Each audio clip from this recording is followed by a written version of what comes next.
Le quart d'heure du crime avec Aïssa Malzouri.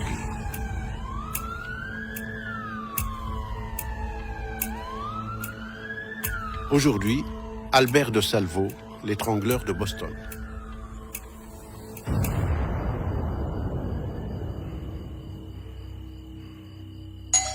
Le 27 octobre 1964, dans la ville américaine de Boston, on sonne à un appartement de Gainsborough Street. La jeune femme qui y habite ouvre la porte. Un homme se présente qui prétend être un détective enquêtant sur une affaire la concernant de loin.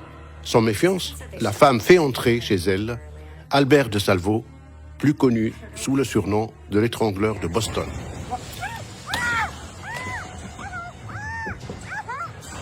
Le serial killer l'agresse, mais ne la tue pas. Il s'échappe même en s'excusant. La police identifie de Salvo et publie sa photo dans les journaux.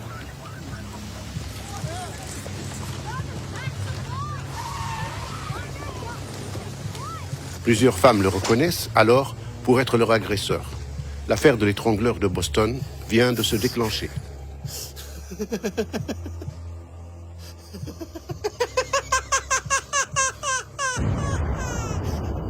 Dans cette même journée du 27 octobre, le même Albert de Salvo se présente à une maison de la ville de Bridgewater, dans l'État du Massachusetts, prétendant qu'il est un automobiliste ayant subi une panne. Le propriétaire, méfiant, tire sur l'importun qui prend la fuite. Albert de Salvo, dont le nom d'étrangleur de Boston entrera dans l'histoire de la criminalité, est ce tueur de série ayant étranglé 13 femmes entre le mois de juin 1962 et celui de janvier 1964 dans la ville de Boston. Toutes ont été assassinées à leur domicile après avoir été violemment agressées. Le corps des victimes ont été ensuite disposés de telle sorte qu'ils choquent le plus le public.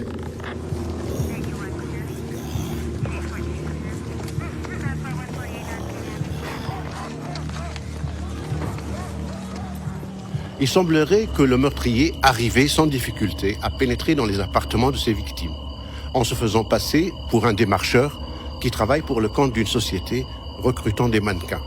C'est pour cette raison qu'on l'a également surnommé le mesureur, The Measuring Man.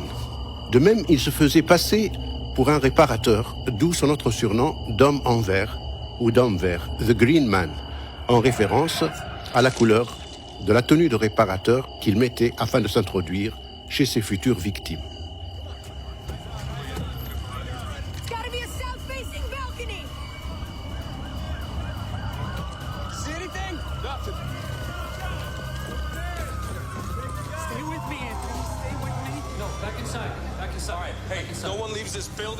Durant la période où il sévit, les habitants de la ville de Boston vivent une psychose qui pousse les femmes à s'enfermer, à s'armer ou même à quitter leur domicile pour s'installer ailleurs.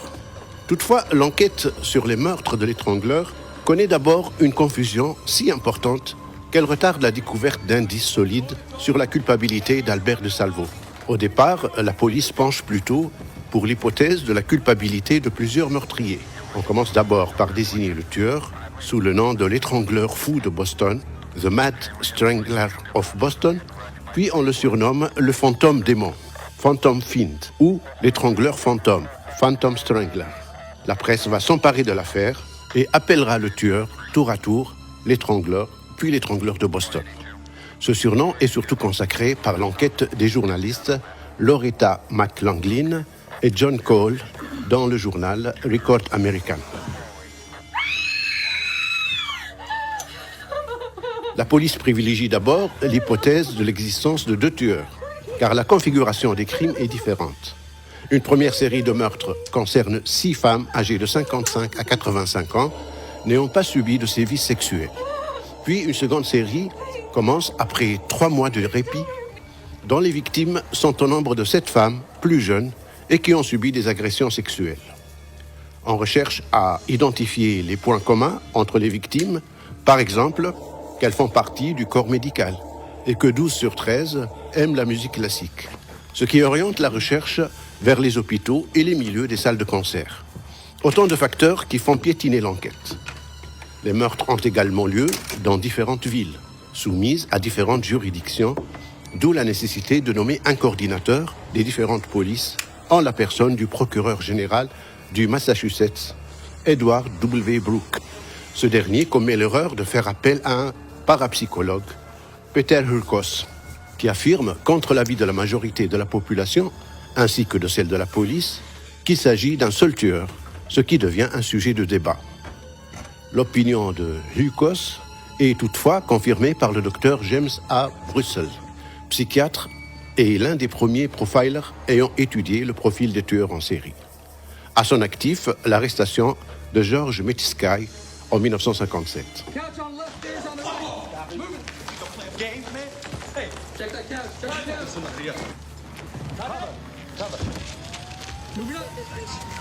Sir, you are under arrest. You have the right to remain silent. Anything you say can and will be used against you in a court of law. You have the right to have an attorney present during questioning. Yeah, I understand. Plusieurs suspects sont arrêtés puis relâchés. Mais Albert de Salvo est finalement arrêté grâce au portrait robot que fait de lui la femme qui l'a agressé chez elle le 27 octobre 1964 pour l'abandonner finalement sans la tuer. L'étrangleur avoue ses crimes en donnant des détails précis sur ses victimes et sur les lieux de ses sévices. Détails qui ne pouvaient que prouver sa culpabilité. Il avoue avoir violé quelques 2000 femmes en 5 ans, mais la police ne peut en confirmer que 350. Il est condamné à l'emprisonnement à perpétuité en 1967 pour les viols, mais non pour les meurtres qu'il n'a pas reconnus dans un premier temps.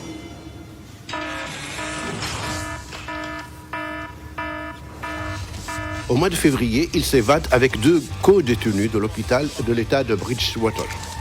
Son évasion mobilise une chasse à l'homme à grande échelle. De Salvo laisse une note sur sa couchette dans laquelle il déclare s'être échappé pour attirer l'attention sur ses conditions de détention.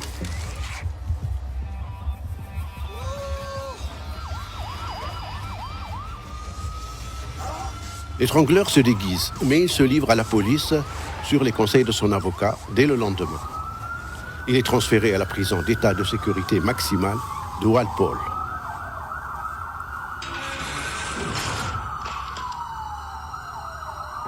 Le 25 novembre 1973, Albert de Salvo est retrouvé dans sa cellule, assassiné de plusieurs coups de couteau dans le cœur.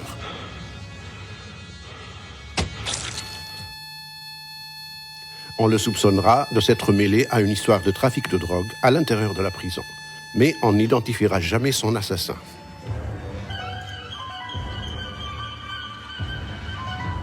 Les victimes d'Albert de Salvo sont toutes des femmes. Elles ont toutes subi des sévices sexuels post-mortem de la part de leurs bourreaux. La plupart ont été étranglées avec leurs propres bas en nylon. Anna Elsa Lezers, 56 ans, a été étranglée avec la ceinture de son peignoir. Mary Muller, 85 ans, est morte d'une crise cardiaque, sans doute à la suite du choc qu'elle a subi. Nina Frances Nichols, 68 ans, a été étranglée avec ses bas en nylon. Il en a été de même pour Helen Elizabeth Blake, 65 ans, Ida Hodges Urga, 74 ans, Jane Buckley Sullivan, 67 ans, Sophie Clark, 20 ans, Patricia Jane Bullock, 17, 22 ans, Mary Ann Brown, 69 ans, a été étranglée, battue et poignardée. Beverly Sammons, 26 ans, poignardée. Ont été également étranglés avec leurs bas en nylon Marie-Evelina Corbin, 58 ans, Joanne Marie Greff, 22 ans, et la dernière victime, Mary Ann Sullivan, qui n'avait que 19 ans. God can't save you. Nobody's coming for you. Not your mommy, not your daddy. Dans un premier temps, on ne soupçonnera pas de Salvo d'avoir étranglé ses victimes et on ne retiendra contre lui que les accusations de viol. C'est à son co-détenu, George Nassar, qu'il avouera ses crimes. George Nassar rapporte les confidences de l'étrangleur à son avocat, F. Lee Bailey.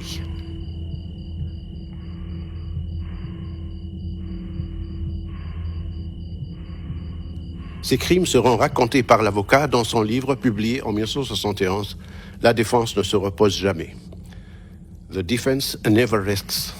Cependant, les aveux de Salvo ne seront pas retenus par le tribunal, car ils n'ont pas été étayés par des preuves matérielles tangibles. C'est pour cette raison qu'il ne sera jugé que pour les viols qu'il a commis. Jusqu'à une date récente, on n'a pas pu confirmer la culpabilité de Salvo quant au meurtre commis, et ce en dépit de ses aveux. les tests ADN, comme mobilisent de nos jours, n'existant pas encore à l'époque des faits. Les personnes l'ayant côtoyé ont toujours considéré qu'il n'était pas capable de commettre ces crimes, et l'on a longtemps maintenu l'hypothèse de l'existence de plusieurs tueurs, en s'appuyant notamment sur la variété des modes opératoires. Le docteur Ames Robey, directeur de Bridgewater State Hospital, penche en 1968 pour l'innocence de DeSalvo, en déclarant que c'est un confesseur compulsif, très intelligent et très doux, qui a désespérément besoin d'être reconnu. Ce point de vue du docteur Robey est partagé par le procureur du Middlesex, John G. Droney, ainsi que par Charles Gogan, le surintendant de Bridgewater, et par George W. Harrison, un ancien co-détenu de DeSalvo, qui est allé jusqu'à prétendre que les détails des meurtres avoués par DeSalvo lui ont été dictés par un autre détenu. On continuera à privilégier l'hypothèse des tueurs multiples, notamment dans le livre de Susan Kelly, The Boston Stranglers, publié en 1996. Deux profilers du FBI abondent dans le même sens.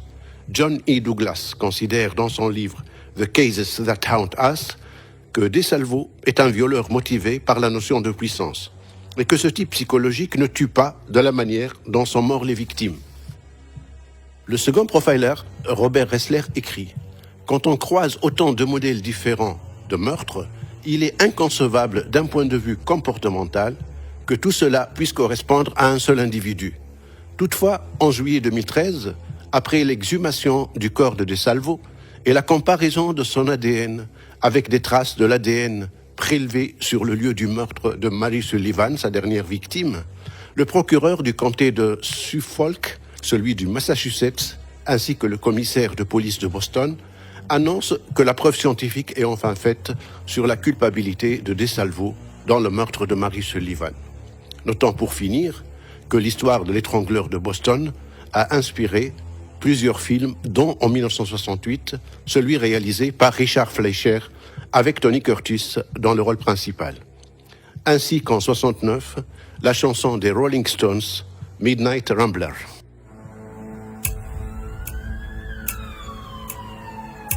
Le quart d'heure du crime avec Aïssa Malzouri.